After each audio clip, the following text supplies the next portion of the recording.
Hey everyone, welcome back to another episode of Catholics Living Discipleship. I'm your host, Darren Nelson. Thank you so much for being with us. Today we're having a conversation with Susan Windley-Daoust, who is the founder of the Mark 519 project. You have to go online, look up the organization. It's a fantastic organization. She has a passion for helping your parish and your leaders become more mission focused. And in today's conversation, we're going to be talking about the difference between Christendom and apostolic and the shift that our parishes need to make. And how do we do that so that we become more mission focused? Now, you may also recognize Susan from her book that she wrote, and it's The 4 Ways Forward. And as you can see, I have all my notes here. It's a fantastic book, a book to read both individually, but also I highly encourage you to read it as a group, maybe a ministry group, a large leadership group at your parish, pastoral council group, whatever. So let's get into the conversation with Susan as we talk about how to shift from Christendom to apostolic and the importance of really helping our parish become mission focused.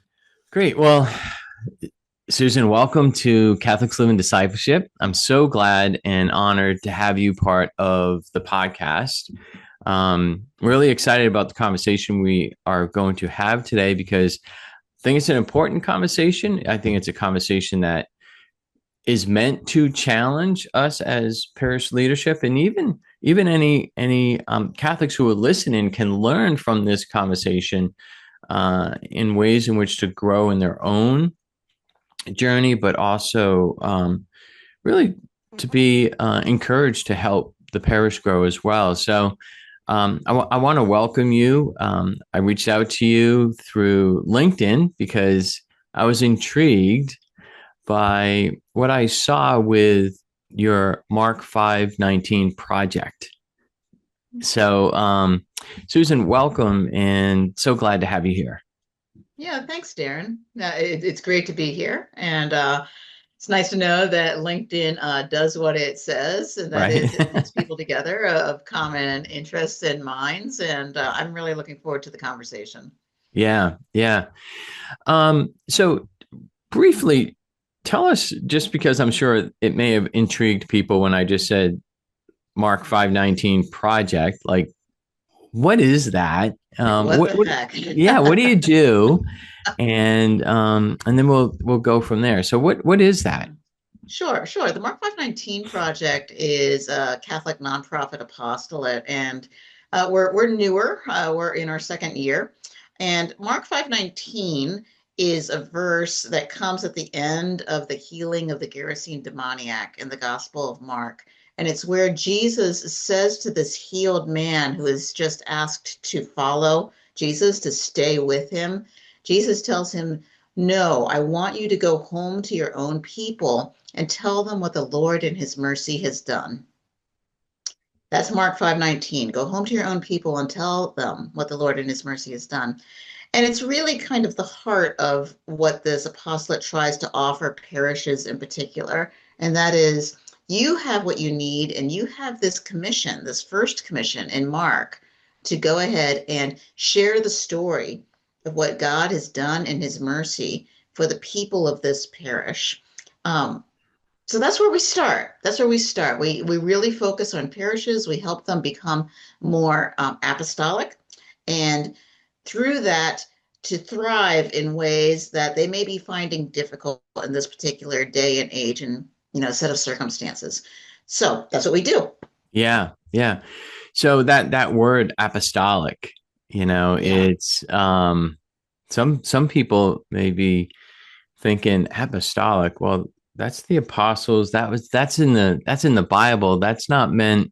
What do you mean by that, Susan? For our parish, to be apostolic, let's chat about that for a second, because I think that's important. Absolutely. Yeah, I mean, it's a little bit of an unfamiliar word to certain people, even though they know the root. They kind of guess it has something to do with apostles. But I'm really using it in the way that was introduced a few years ago by Monsignor James Shea. So he's the president of the University of Mary in Bismarck, North Dakota, and he wrote this book called From Christendom to Apostolic Mission. And it just really caught on. And I love that it caught on because it caught on in all the ways that you would not expect. Nobody, especially outside of the upper Midwest, really knew who Monsignor Shea was at that point. And it didn't have like a major publisher or that sort of thing. It was just the book was so good that people kept handing it to each other. It's like, you've Mm. got to read this. And it Yeah. is that good. So I recommend that people take a look at it. It's called From Christendom to Apostolic Mission. But what he does in that fairly short book is he says, look, there are two ways or two ages that a church can live within. It can live within a That's my Christendom age. co-host. That's my co-host. That's funny. Oh my gosh. And we've Yeah, got the cats. she can't help herself. We can live within a Christendom age or we can live within an apostolic age. And he says, really, within the Western world, we've been in a Christendom age for a long time. And what he means by Christendom age is he's talking about um, a culture where Christian imagination is just infused within it. Christian imagination is just infused within it. It means that there are Christian values very much under the surface of a lot of what happens. And it's one of those things where I just think it's like the mission is immersed in the culture. You've got the Catholic hospitals, the Catholic universities, Catholic families go ahead and raise their kids, and their kids don't even think twice about it's like, well, of course I'm going to get married and raise my kids Catholic. Right. It's that kind of thing. It's where Christianity is really in the water and it really frames how you think. He says, and then there's an apostolic age. And that's a lot like the age of, frankly, the book of Acts, where you're really introducing the gospel and the Christian message to a culture that finds it foreign, a little confusing, new, uh, and that imagination, that immersion in a lot of Christian values and ideas is just simply not there. So you're introducing Christianity to people who either don't know it or think they know it, but don't understand it. And he's going to say, look, this is the era that we're in right now. Easily for the past 20 years and maybe a little longer. It's like we're in an apostolic age, and churches behave and order themselves to mission differently depending on which age they're in. The biggest problem that most parishes are having right now is that they have this long history of acting as a parish in a Christendom age Yeah. when we don't live there anymore, Yeah. right? Yeah. So it's using tools that were very effective and right and just for their time and trying to apply them to a culture right now where it's just not working. And we see that in terms of outcomes, you might Yeah. say. It's kind of like we have fewer people in our younger generations who are saying, I'm going to go ahead and get married and raise my kids Catholic, right? I mean, Yeah. that's just not happening automatically. We do still have Catholic universities and hospitals, but a whole lot fewer of them. And a lot of people would say, even those hospitals and universities and other institutions are not as immersed in the mission as maybe they once were. Yeah. So, one of the things that I love about what Monsignor Shea says is that it's like, look, God has done phenomenal and great things in an apostolic age. This is not something to just wring our hands about and say, it's like, oh, if we were only back in the Christendom age, it's like, Right. look, get over it. We're here. Okay. Yeah. Yeah. But we need to make the shift. We Yeah. absolutely need to make the shift so people will hear the good news. Yeah. So people will hear the good news. Yeah. So So here's an interesting question. Is I've read the book several times. I've handed it to pastors, and in fact, one mhm, pastor who asked me to start working with him, that was the first thing I did. I handed him that book.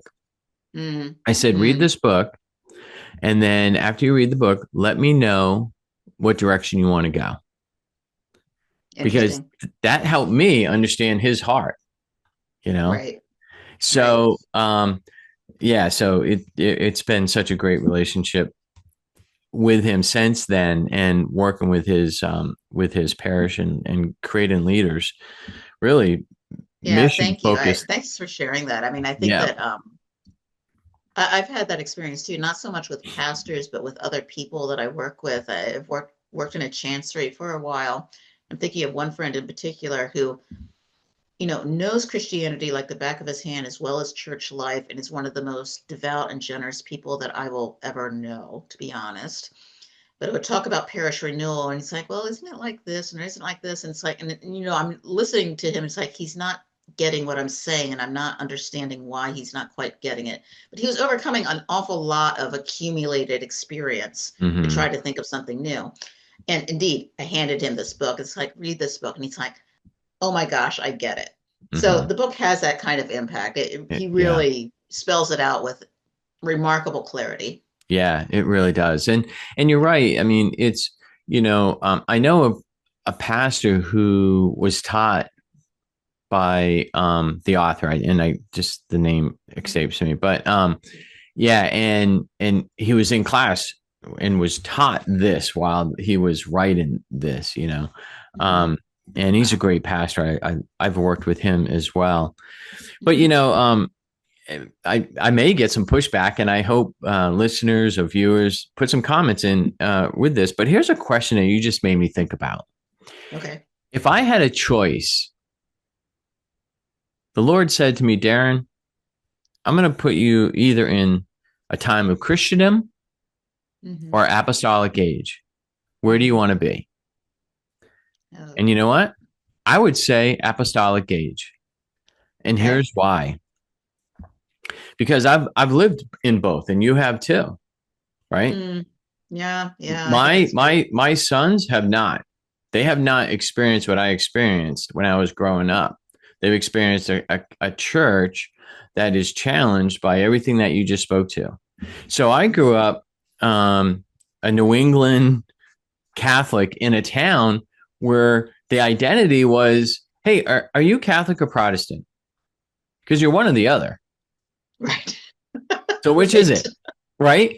And and it was like the Catholics would hang out with the Protestants every once in a while. We'd share a meal together, but you were one or the other. Right. And if you weren't, that was just kind of weird. What do you mean? Yes, you are. Which one? So we lived in this identity, this time, and this identity of just what you were saying. We're Catholic. We had a strong Christendom. And did I know God? Yeah, I knew God. Did I go to church? Yes, I went to church. I was a great practicing Catholic. But here's what happened for me, anyways, when I started to realize that that the Catholic who I was, I did not have a real personal, intimate relationship with Jesus Christ that has transformed my life now. Right. I didn't have that. I wasn't discipleship wasn't. I don't even think it was that. So to live in an apostolic age and to understand, I mean, you think about, the Acts, what did they do? After having that intimate personal relationship with Jesus Christ, they went out and shared that good news with others so that those others can have that personal relationship and know and experience for themselves what that can be and mean and impact in their lives. So Right.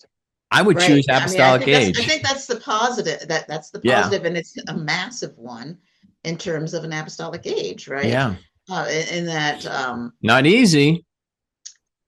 it's not easy, but you have the joy of discovering the pearl of great price Yep. in this wide open field, right? It's kind of like, oh my gosh, it's kind of like all these people are searching and searching and searching, and here it is. I have it. And it's not just a pearl, it's God, and God is a person and Jesus Christ, and there's a relationship, and oh my gosh. So I mean, there's a way in which the apostolic age not only opens up that possibility, but frankly, almost really requires it.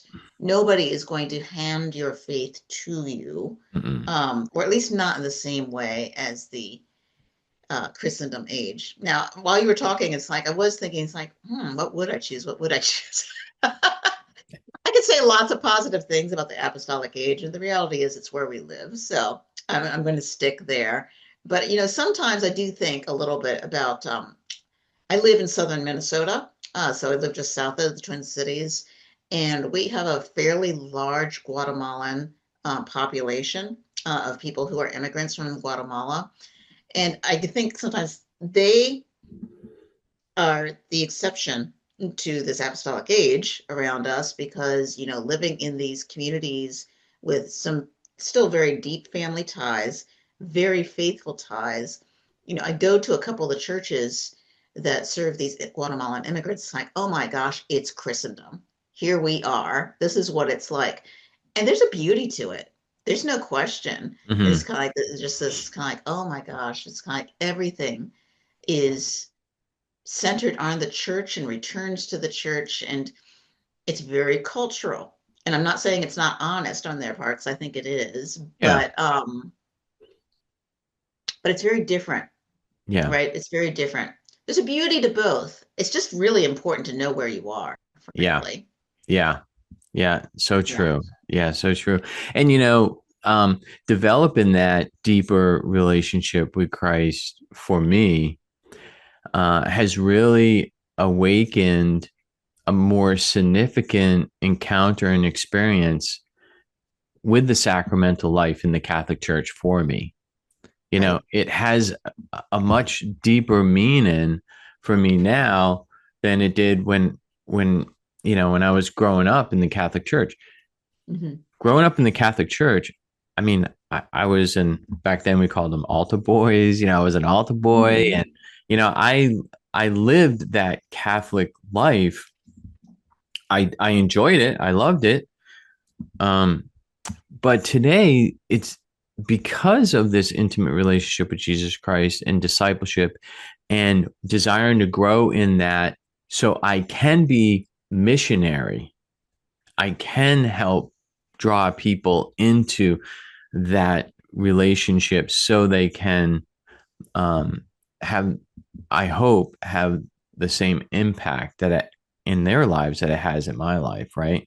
That's the Right. work of the Holy Spirit. Right. So, and that's, I think, Susan, that's what we're trying to help people see when it comes to apostolic. Like Hmm.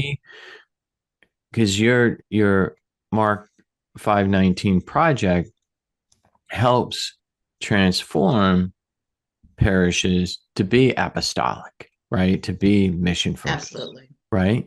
Absolutely. So now that we've kind of identified, hey, we're no longer in Christendom. I'll say it one more time. Listeners, we're no longer in Christendom, right? We're in the Nope. apostolic age. As much as you want to That hold on ship to it, has sailed. it's slipping out of your hands, and so just let it go and let's be in mission. Let's be in mission, right? So now that we've kind of helped viewers or listeners understand, hey, why we are where we are, Mhm. what are some of the first steps or practices that you encourage pastors and key leaders to do when you're guiding them to a stronger missionary parish? What are some of the things that Yeah. you do? Yeah, I mean, that's an interesting thing because honestly, when I work with parishes, the reality is a lot of the parishes that come to me recognize this challenge already. It's kind of like, well, we're in a really different cultural situation. It's like they'll even use the apostolic age language, but they don't know where to start because it's frankly so overwhelming. It feels Mm, like there's so much that needs to change. So part of it is like, well, you can only do things one thing at a time. You really, that's really the truth. I mean, but thinking carefully about what to do first is a good first step, and then doing it. Don't think about it forever, just start, yeah, okay? yeah. I mean, I think the big piece here is to get a handle on the level of discipleship that's already active in your own parish. And by that, I mean, people are attending. I mean, I assume people are attending, your parish, and you need to figure out what is the depth of their spirituality outside of mass attendance. Mm, Most dioceses have gone the way of doing of counting numbers mm, once a year. to get a sense, and this is mostly for diocesan assessments for like, an annual appeal or that sort of thing. But slowly dioceses have figured out it's like, oh, this is also a way to figure out just like decline, incline, all of that. Uh, that's a measure, sacramental life, that's a measure. Uh, but they're not the deepest measures that you need to know about because you want to assess the discipleship of what's happening in your parish to see how strong your army is, to be perfectly candid, Yeah. because these are the people who are going to go on mission. Yeah. But if they're not ready to go on mission, then you need to prepare them first to invest in their relationship with Jesus Christ. And that's going to feel new to a lot of people, even people who have gone to Mass every Sunday of their Yes. lives, because they're Yes. used to thinking about this, certainly maybe in a very positive way.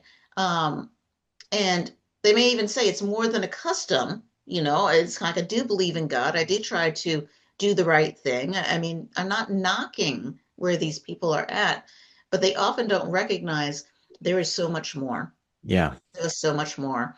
And you received confirmation that was not meant to be the end. It's a sacrament of initiation. It's the beginning. Hmm. It's the beginning of your journey.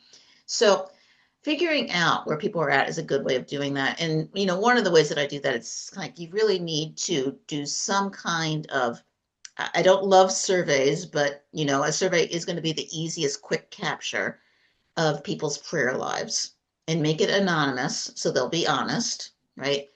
And ask them to tell you just how often they pray, how deep is their prayer, find a way to phrase that that makes sense to most people. You know, um, you could talk about service, you could talk about sharing the gospel, you could talk about all these things that are part of the active life of discipleship. And then you get a snapshot. It's like, okay, this is where we're strong, this is where we need work. And you could begin to work on that. Yeah. Okay, you could begin to work on that. The other piece is just sort of recognizing all the rich opportunities that exist within your geographical boundaries of the parish. Even if people attend your parish from outside of those geographical boundaries, I'm a firm believer, because it's in canon law, that parishes exist to serve and to share the gospel with people in the immediate neighborhood, right, within their geographic boundaries. Who else is going to share it with them? So, uh, getting to know your neighbors, okay, and Hmm. what their needs are and where they stand on these things, and being able to know them well enough to make the invitation to come Hmm. and see. And once you begin doing one or two of these things, you begin to realize like, oh, okay, we're ready, and we've got a stronger army, and some of them are kind of excited about making the invitation to come and see. Come and see what? It Yeah. leads to the next Yeah. question, right? Do Yeah. you invite them to Mass? It's not always the best first thing to Yeah. do, Yeah. right? Unless they're drifted away Catholics. In that case, Yeah. it's not a bad Yeah. uh, it's not a bad invitation. But if you're talking to people, if your neighborhood is now suddenly different, where it is honestly in many cities, right? Because neighborhoods shift a lot, and your neighborhood is not Catholic, okay? It's never been exposed to Catholicism. Maybe it's another religion. Maybe they're just not attending. You're really going to need to invite them to something that is a lot more shallow entry. Yeah. So, and there's lots of different ways to do that, but it's the before the Mass. It's getting to know them. It's having some very um, good, genuinely friendly and generous conversation and service and welcome, but it's not the are you ready to, you know, commit to Jesus Christ as your Lord Right. and Savior after Yeah. meeting one? Yeah. It's Yeah. like, oh my gosh, I barely knew who you people were like 15 minutes ago. So, Yeah.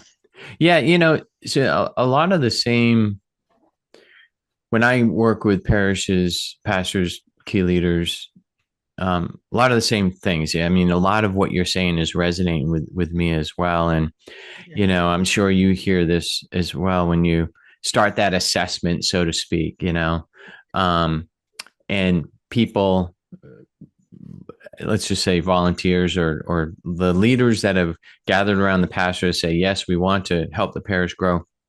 One of the first things that they say is, we want to bring more people in, right? I mean, I'm sure you hear that all the time.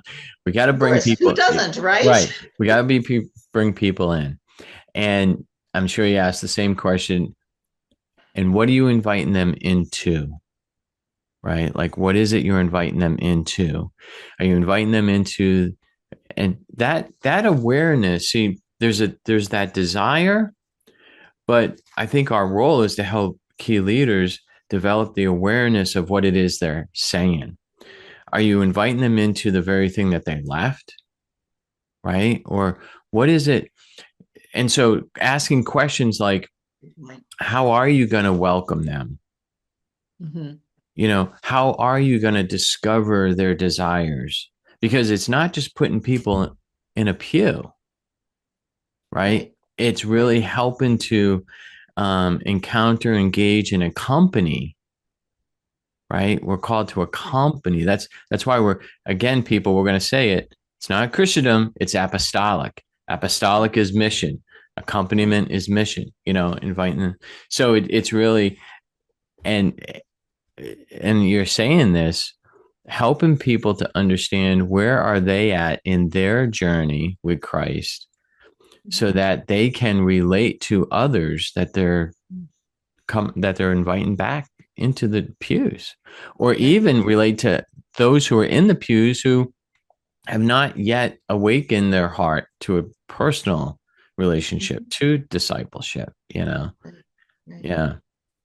And I mean, another way to think about this, I mean, it's in some ways it's sort of the flip side of the same coin, but um, when you're assessing the discipleship, building up the bonds of relationship between Catholic disciples in your parish so that you become stronger together, not just individually, but stronger together. And you begin to build up a kind of cultural witness. And really, it's a counter witness to what most people are experiencing outside in the culture. It's like, let's imagine you've got somebody who's like, oh my gosh, I'm married and my uh, wife is stressed out because we've got these three kids and we're not quite making ends meet, even though I'm sort of doing more or less the same as my parents did at my age. And uh, so we're going into the hustle culture, so we don't really have time for anything. I mean, it's just all the common ways of people being challenged in our culture.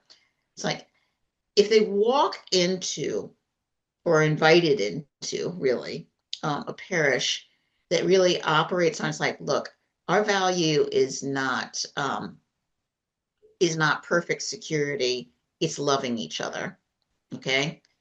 Our value is being friends in good times and in hard times. you know our value is really worshiping that there is a God who cares for us whether we are successful or not. Yeah. Mm-hmm. All those things. Um, that's powerfully magnetic. Even if there's like, I'm not sure about this God thing. I still am trying to wrap my mind around what that even means. But this community is appealing. Whatever they have, I think I might want. Yeah. So Yeah. that's another way too. It's like, the reality of living in an apostolic age is that we have a culture that is increasingly unfriendly to basic human dignity.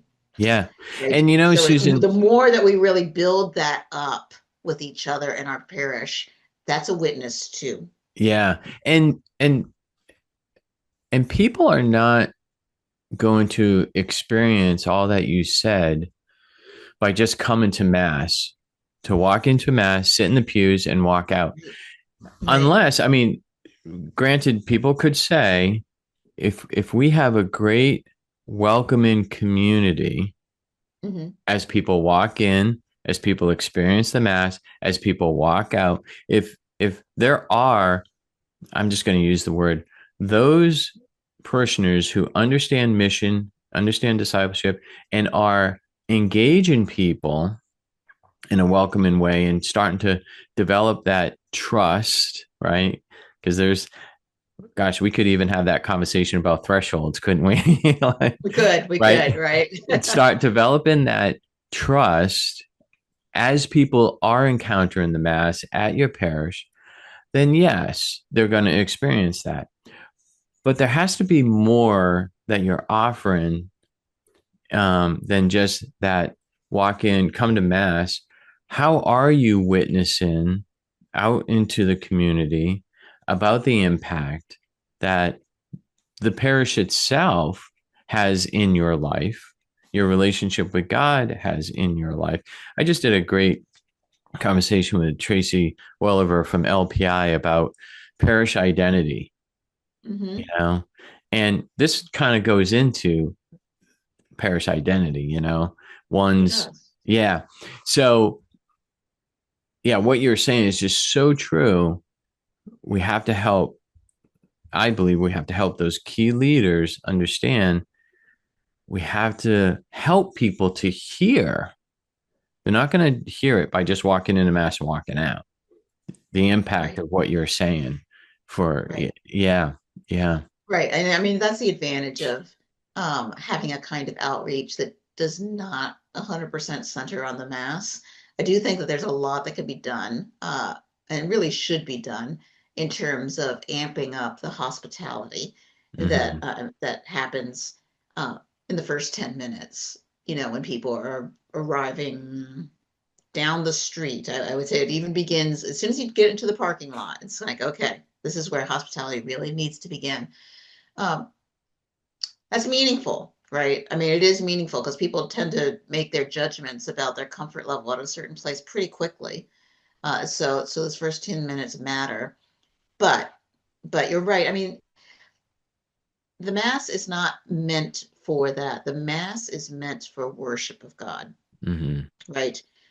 And we need we need to protect that, I would say. I mean, and not make the mass do everything. It's not designed to. It's not designed to. So, I am a fan of Alpha, to be honest. I'm also really fond of Christ life. I mean, Yeah. my feeling is kind of like how you work those particular shallow entry processes is more important than which one you choose. Yeah. Yeah. Me. But having any kind of shallow entry that allows people to more or less, well, first teach the disciples who are there how to invite people to something other than mass, Mm-hmm. right? And then allows them to come in with very low stakes, frankly, on their part, because it makes them more likely to accept the invitation, but also gives them the opportunity to have real conversations. You're not having real conversations with other human beings at Mass. If you're having a real conversation, hopefully it's with God, Right. right? Right. It's all together. It's the participation in a kind of divine dialogue, really, and that's beautiful. But people who are just dipping their toe in the water need something different most of the time. Yeah. Yeah. Yeah. And I've worked with Christ Life a number of times at a number of different parishes, worked at developing these low entry opportunities, gatherings really after Mass, over at a parish center where it's coffee and donuts and conversation or some topic or just a way to find the opportunities to engage people, to get to know them, to again, I'll say it again, to develop that trust, that Right, someone cares about who they are and not wanting to rope them into the way in which they think they should be at this moment, right? right, I mean, right. we often so many times hear how people want to, I don't like to use the word, but it's the word that best describes, we proselytize people, Right. instead of really be great listeners and use Christ's compassion and mercy. And, um, Pope Francis, he would say, listen with a heart of prudence, you know, Mm, listen with a heart of good prudence. line. That was in the Right. Joy of the Gospel in his spiritual accompaniment section, Mhm. listen with a heart of prudence, be prudent in the way that you listen, Yeah, that's great. And honestly, I mean, there are people even much deeper in our tradition that have really underlined the value of listening. It's like I think of Saint Benedict, for example, and at the very beginning of the rules of Saint Benedict, it's like receive every stranger as Christ. Okay, do we do that in our parishes? hmm I would guess no. I mean, it's just, and that doesn't mean that we're mean. It just means we have room to grow. Okay. We have Yeah. room to grow in this and to even have the conversation about what that even looks like to receive every stranger as Christ. Yeah. Right? Yeah. Yeah. How many And how many hospitality committees are actually having that conversation? I mean, I think some actually probably are, but probably not most. right. They're getting a lot more practical, and there needs to be this balance Yeah. between, the grand call, honestly, to Yeah. receive the stranger as Christ and to accept them where they are and to know something about these thresholds and to be a person of trust, hmm to be a person of trust. Um, and some of the practical things like it's kind of, well, who's locking the back door and at what time? Yeah. Yeah. Yeah. And, you just made me think when I'm helping ministries or committees uh, discern and discuss initiatives that they're going to have at the parish. And some of them are hospitality and some of them are adult faith formation and, so on and so forth. Um, I do encourage conversations, just what you're saying. Okay, when we have this coffee and donuts from the ministry, who are the ones who are going to be walking around to the tables saying hi to people and introducing? Who are the ones who are going to be standing at the door welcoming people? You know, you have to take the time as a ministry or a committee to really speak to that and plan it, because what happens when we have these we tend to, and I've seen leaders do this at gathering. There's families we're trying to engage, and where are the leaders? They're off at a table by themselves talking to each other instead of sitting at the tables with families. We Or really, they're doing something like they're tending to the coffee, they're yeah, tending to, the donut table and that sort of thing. And no, I think that's really smart actually to be thinking very deliberately. It's like somebody actually needs to be assigned yeah, until we really convert the culture of the parish where it yeah, becomes natural. Somebody needs to be assigned to be going from table to table just to check in with people and have conversations. Um, yeah, and that no, starts you're with their you're planning. absolutely right on that. You're absolutely right on that. And I just think there are lots of ways that we can get very creative about creating these spaces where people can have these sort of shallow entry conversations. Um, but we don't tend to think in terms of outreach. We tend to think in terms of incoming, right? Yeah, How to serve the people who are coming in. And of course, you do want to do that. But really, the outreach is the core of the Great Commission. yeah, And that is the heart of the mission of every parish. It's why we exist.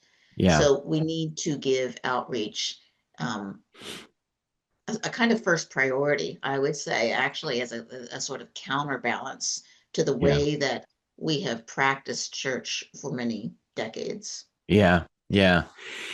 So I'm saving the best for last, which is this. So Susan, you wrote a book, The Four Ways Forward. You wrote this, years ago, a few years ago.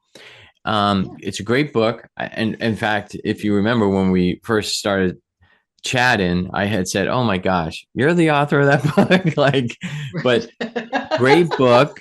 it was recommended to me years ago when it first came out, and it sat on my shelf. But as you can see now, it has all my little notes in here, so it's legit now, All Susan. the bookmarks. I, I'm, I'm not all the way through it, but um, the book really speaks to what our conversation is right now, right? And it really helps. I mean, it even goes even deeper, right? And one of the things that you speak to that I think is important for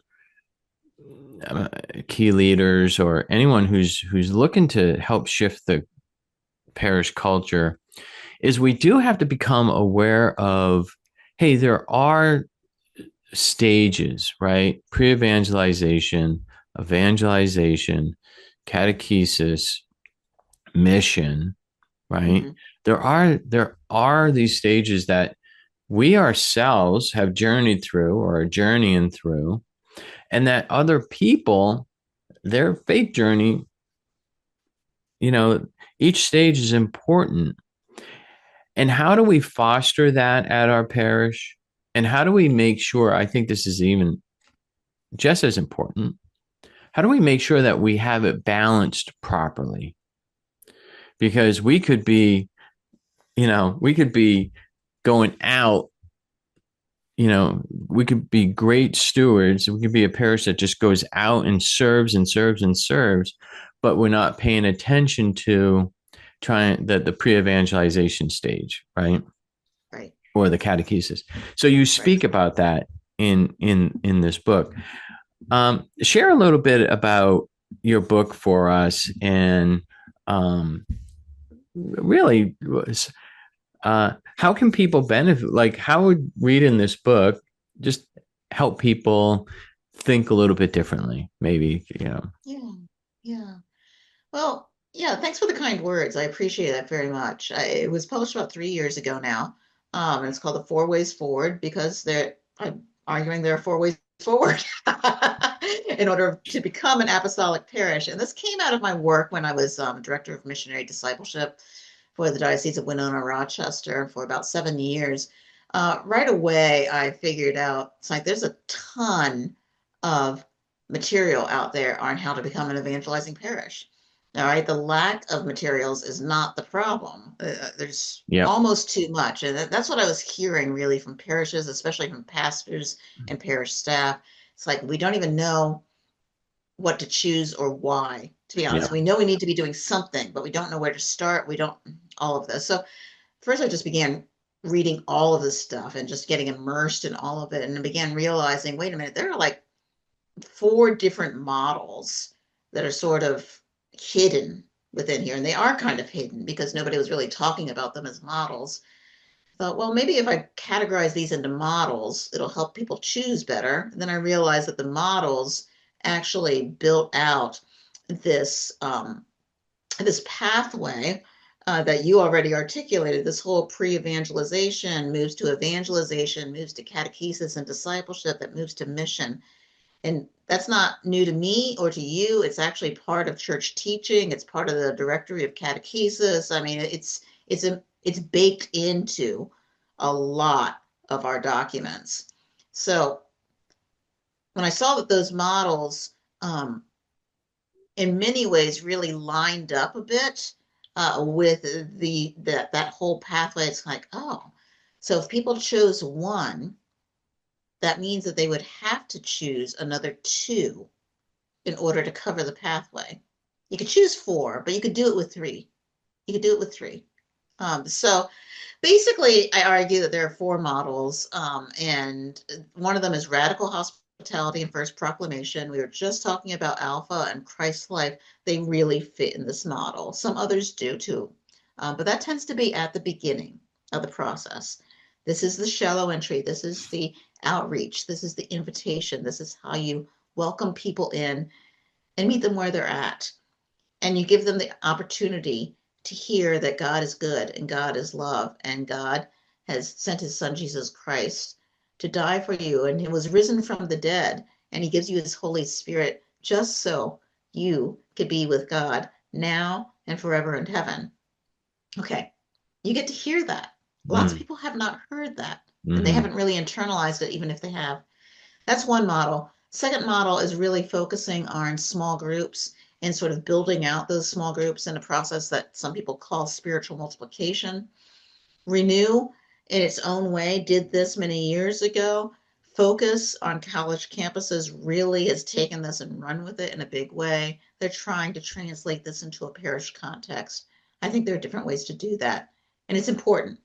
It's a good way to really build up discipleship. It's really kind of a little later on the path. Okay. These are usually people who are initiated, who have said yes, um, but they want more. They've been told they need more. They may sense they really, uh, that there is more. And their way of doing this is learning together how to grow in discipleship through a relationship with 4 or 6 or 8 people, right? It's more adult formation, to be Hmm. honest, than sitting in a Hmm. classroom and learning things, right?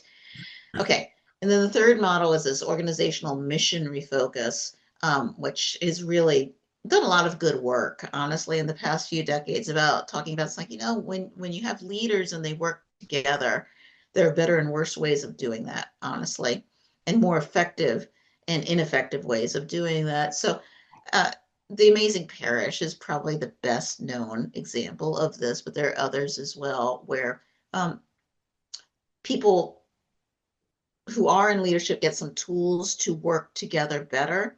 Um, but it's also about letting the mission lead rather than, having the tail wag the dog, honestly, in a Yeah. parish. And Yeah. everybody does everything because everything's good. It's like, well, okay, but parishes have a mission Yeah. and it requires a kind of refocus every once in a while. Mission drift is a thing.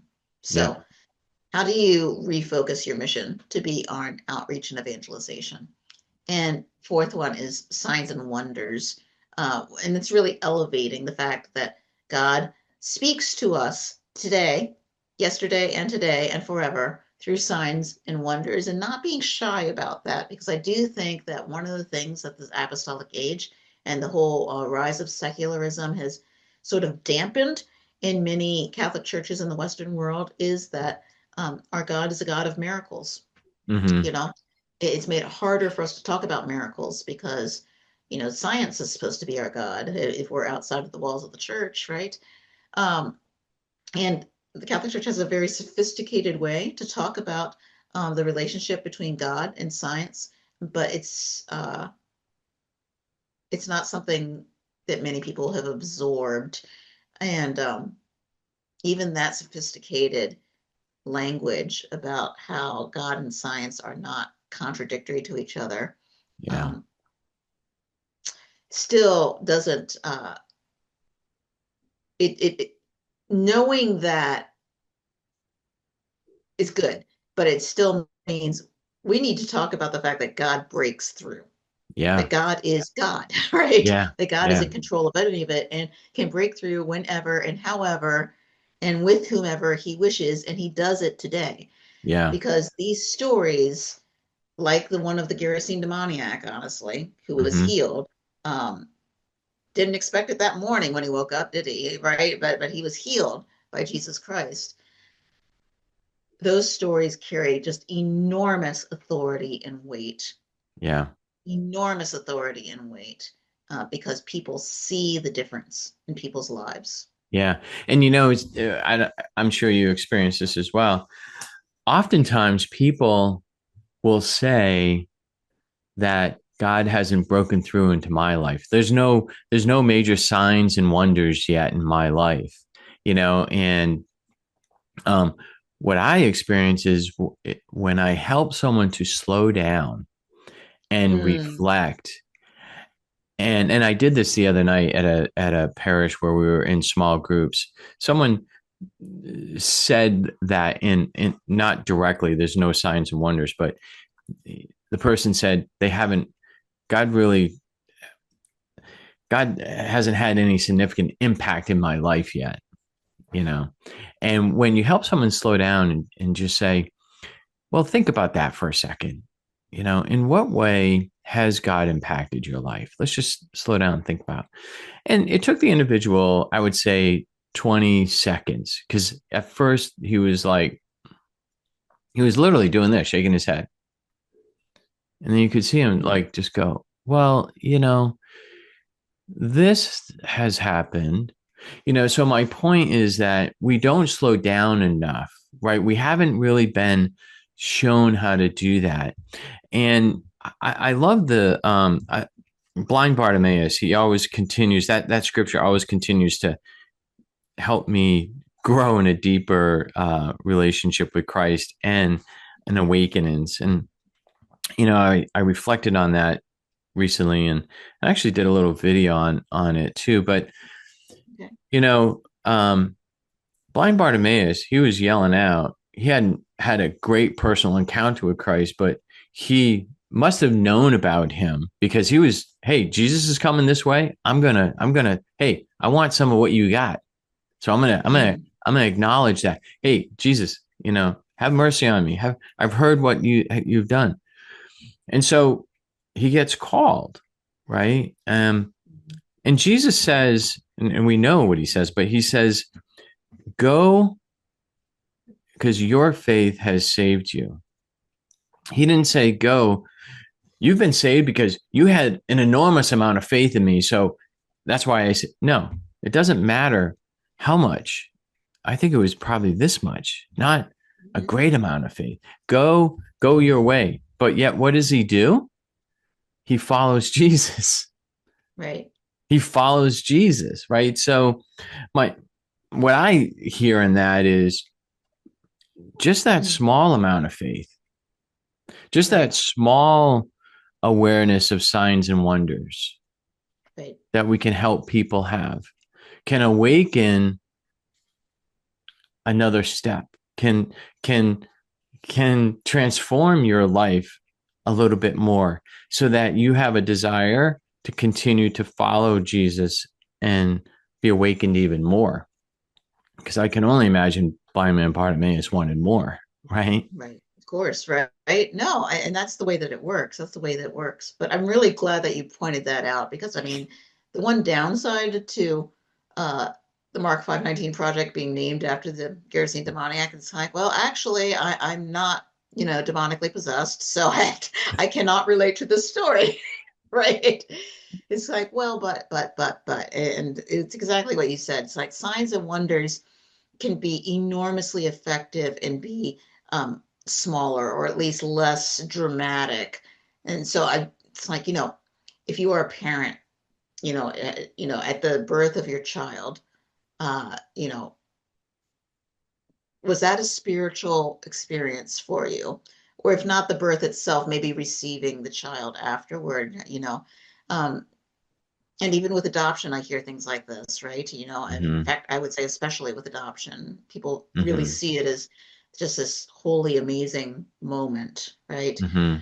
And there are other things too. It's kind of like, an experience at prayer where they received a consolation that really made a difference in their lives that led to them like, you know what, I am going to go to AA today. Okay. Things like that. It feels small. It's not dramatic from the outside, but it's dramatic on the inside. Yeah. Right. The sign Yeah. is on the inside. The wonder is on the inside. And we don't talk about that, and we should. Yeah. Yeah. Because it's in sharing that, what I've experienced is in sharing that it helps re-evangelize my heart. Because Right. that moment evangelized my heart. But the more I witness to it, I'm like, wow, that's right. It re-evangelizes my heart. And then it also evangelizes the other because it helps them to think about the way in which something like that could have or may have happened in their lives. I mean, that's right. Immediately they begin making connections like, and that's the beauty of small groups, small faith groups, right? Yep, Witnessing absolutely. to one another so that we awaken in each other the way in which God is working in our lives. We speak to the encounters that we have with Christ, and therefore we now start walking with each other in our journey where we are at. that's how we are where we are. It's fine. Agree. So, Yes. yeah, wow. Now you really got me going, Susan. I mean, we could go a I whole love that nother. re-evangelization of the heart, though. It's like I'm Yeah. going to borrow that, Darren. I'm Oh, of going to course. give you credit. Yeah. Yeah. Well, I want to encourage people, pick up the book, The Four Ways Forward. We'll have the link in the show notes below. We'll also have a way in which you can connect with Susan through the Mark 519 project. Definitely connect with her. They have a great, do you call it a parish mission or is it a workshop? I saw that you and Kristen Bird, I saw on your website. Yeah. The evangelizing parish. Yeah, that's a Yeah, conference, a really, conference. Yes. that we Yeah. can bring to you, me Yeah. and Kristen Bird and Ryan O'Hara, Yep. who does the Better Preach podcast. So if you like your podcast, you like this one, you'll probably like his too. Yep. So yeah, Yeah. no, that's fun. We Yeah. offer a lot of things. So yeah, thanks for the shout out. Yeah, definitely check out the website. That will be in the show notes as well. So I just want to thank you so much for spending time. I feel like we could like go another hour, Susan. We'll Love have to to, have you come right? back and talk a little bit more specific about maybe something something even more specific. But I'd love to. That would be great. yeah, so thank you so much. And listeners, viewers, please connect with Susan and put some comments in there to encourage her to come back on the podcast. So thank you so much for being with us today, Susan. Thank you, Darren. Thank you for All your right. life and your work. Yeah, same to you. And God bless everybody. Take care.